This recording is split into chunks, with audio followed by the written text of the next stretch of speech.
গাছগাছালি এবং সবুজের সমারোহে সাজানো নিশিপুর গ্রামটা। সকাল হলেই পাখির কিচিরমিচির আওয়াজে মন জুড়িয়ে যায়। মেঠো পথ ধরে চলে যায় গরুর গাড়ি। গ্রামের মানুষজন তাদের দৈনন্দিন কাজে ব্যস্ত থাকে।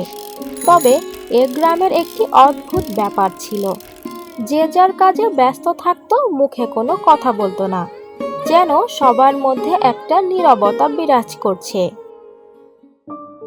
নিশিপুরে বাস করত পলাশ নামে একটি ছেলে। প্রতিদিন বিকালে সে তার বন্ধুদের সাথে রাস্তার পাশে আড্ডা দিত, কিন্তু তার মধ্যে এক অদ্ভুত মনোভাব ছিল। পলাশ একদিন লক্ষ্য করল, প্রতিদিন ঠিক সন্ধ্যার কিছু আগে এক রূপবতী মেয়ে খুব ধীরে জঙ্গলের দিকে হেঁটে চলে যেত। বেশ কিছুদিন ধরেই পলাশ তার দিকে নজর দিচ্ছিল। মেয়েটি ছিল স্নিগ্ধ এবং রহস্যময়, যেন তার মধ্যে কিছু লুকিয়েছিল। বন্ধুরা অনেকবার বলেছে, এই পলাশ, যা, তোর মনের কথাটা আজ বলে দে। কিন্তু পলাশ লাজুক, কখনো সাহস পায় না।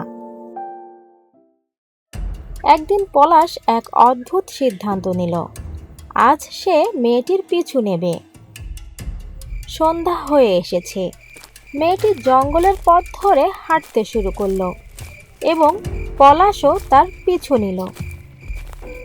সারা গ্রাম নিস্তব্ধ ছিল, যেন কোনো প্রাকৃতিক বিপর্যয়ের আগে পরিবেশে চাপ তৈরি হয়েছে। তারা জঙ্গলের মধ্যে প্রবেশ করলো এবং এক পর্যায়ে তারা একটি পুরনো শ্মশানের সামনে এসে দাঁড়ায়। চারপাশে কোনো আওয়াজ ছিল না, এক মৃত নীরবতা বিরাজ করছিল। মেয়েটি হঠাৎ পেছনে ফিরে পলাশকে লক্ষ্য করে বলল, তুমি আমার পিছু নিয়েছ কেন? আমার কি কিছু হয়েছে? পলাশ অস্বস্তিতে উত্তর দিল, না, মানে আমি আসলে এখানে আসছিলাম, কিছু না। মেয়েটি বলল, কি বলতে চাও বলো। পলাশ বলল, বলছি তুমি না প্রতিদিন শ্মশানের পাশ দিয়ে আসো। মেয়েটি তখন অদ্ভুত এক ডাইনিতে পরিণত হলো এবং বলল, তুমি ভাবছো আমি শ্মশানের পাশ দিয়ে আসি? না, আমি শ্মশানের পাশ দিয়ে আসি না, বরং আমি এখানেই থাকি। আমার জন্ম এখানে, মৃত্যুও এখানে। এই কথা শুনে পলাশের শরীর ভয়ে কাঁপতে শুরু করলো।